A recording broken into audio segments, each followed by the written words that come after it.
নমস্কার বন্ধুরা, education culture YouTube চ্যানেলে তোমাদের প্রত্যেককে স্বাগতম।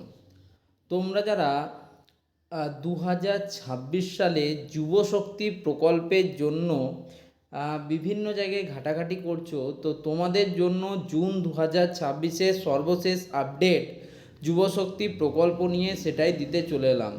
পশ্চিমবঙ্গ রাজ্য কর্মসংস্থান ও যুব কল্যাণ দপ্তরের পক্ষ থেকে যে আপডেটটি প্রকাশিত হয়েছে। পশ্চিমবঙ্গে নতুন সরকার গঠনের পর নির্বাচিত প্রতিশ্রুতি অনুযায়ী পূর্বতন যুবশ্রী বা যুবসাথী প্রকল্পটিকে নতুন রূপ দিয়ে যুবশক্তি ভরসা কার্ড প্রকল্প চালু করার প্রক্রিয়া জোর কদমে শুরু হয়েছে। এই প্রকল্প সংক্রান্ত বর্তমান পরিস্থিতি এবং গুরুত্বপূর্ণ পরিবর্তনগুলি নিচে বিস্তারিত আলোচনা করা হলো। এক, ভাতার পরিমাণ বৃদ্ধি। আগে যুবসাথী প্রকল্পে যেখানে নির্বাচিত আবেদনকারীদের প্রতি মাসে 1500 টাকা করে আর্থিক সহায়তা দেওয়া হতো, এই নতুন যুবশক্তি ভরসা কার্ড প্রকল্পের মাধ্যমে কর্মহীন যুবক যুবতীদের সেই ভাতার পরিমাণ দ্বিগুণ করে প্রতি মাসে 3000 টাকা করার ঐতিহাসিক সিদ্ধান্ত নেওয়া হয়েছে। 2, 55 লক্ষ প্রাপকের কড়া তথ্য যাচাই বা ভেরিফিকেশান। বর্তমান সময়ের সবচেয়ে বড় আপডেট হলো পূর্বতন সরকারের আমলে যুবসাথী প্রকল্পের প্রায় 55 লক্ষ উপভোক্তার সমস্ত নথিপত্র এবং ব্যাংক অ্যাকাউন্ট পুনরায় কড়াভাবে স্ক্রুটিনি বা ভেরিফিকেশান করা হচ্ছে।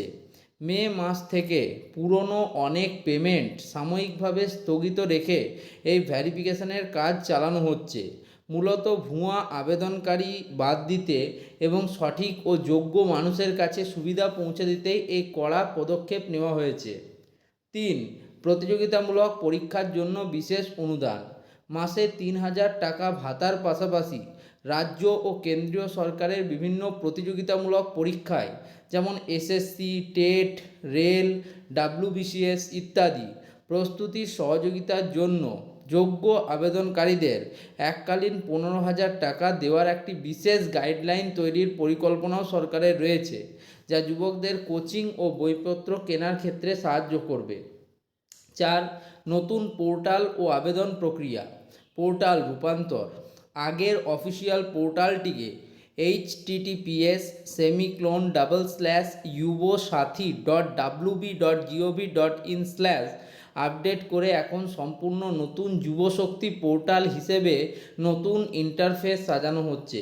বর্তমান স্থিতি, পোর্টালটির কারিগরি কাজ এবং নতুন ইন্টারফেস প্রায় প্রস্তুত হলেও নতুন করে ফ্রেশ আবেদনের জন্য সরকারের তরফ থেকে এখনও চূড়ান্ত নির্দেশিকা বা অফিসিয়াল বিজ্ঞপ্তি জারি করা হয়নি, যেটা আমরা বারবার তোমাদেরকে বলছি যে এখনও অবধি চূড়ান্ত নির্দেশিকা বা অফিসিয়াল বিজ্ঞপ্তি জারি করা হয়নি।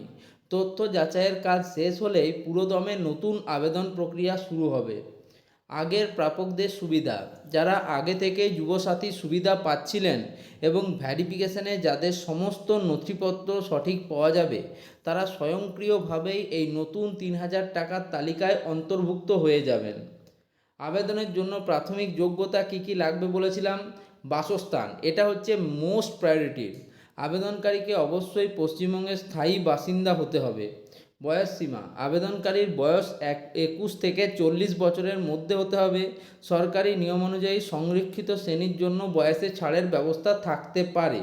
শিক্ষকতা যোগ্যতা, আবেদনকারীকে ন্যূনতম মাধ্যমিক বা সমতুল্য পরীক্ষায় পাস হতে হবে। উচ্চতর যোগ্যতা সম্পন্ন প্রার্থীরাও আবেদন করতে পারেন। ডিবিটি ও ব্যাঙ্ক অ্যাকাউন্ট লিঙ্ক, টাকা সরাসরি উপভোক্তার ব্যাঙ্ক অ্যাকাউন্টে পাঠানো হবে, তাই নিজের একটি সচল ব্যাঙ্ক অ্যাকাউন্ট থাকতে হবে এবং সেটির সঙ্গে আধার লিঙ্ক ও ডিবিটি সক্রিয় থাকা বাধ্যতামূলক। এই ম্যাপিং না থাকলে টাকা কিন্তু অ্যাকাউন্টে ঢুকবে না। National payment corporation of India এনপিসিআইয়ের ম্যাপিং থাকা কিন্তু বাধ্যতামূলক। গুরুত্বপূর্ণ শর্তাবলী কি বলছি? বর্তমানে যুবশক্তি প্রকল্পের অফিসিয়াল ডেটা ভেরিফিকেশান ও পোর্টাল আপগ্রেডেশনের কাজ চলছে। কোনো দালাল, থার্ড পার্টি ওয়েবসাইট বা প্রতারকের ফাঁদে পা দিয়ে টাকা লেনদেন করবেন না। সম্পূর্ণ প্রক্রিয়াটি সম্পূর্ণ বিনামূল্যে সরকারি পোর্টালের মাধ্যমেই সম্পন্ন হবে। অফিসিয়াল বিজ্ঞপ্তি প্রকাশিত হলে নিয়মিত খবরের নজর রাখুন এবং আমার এই চ্যানেল এডুকেশন কালচারকে সাবস্ক্রাইব করে তার সাথে থাকুন। ধন্যবাদ সকলকে।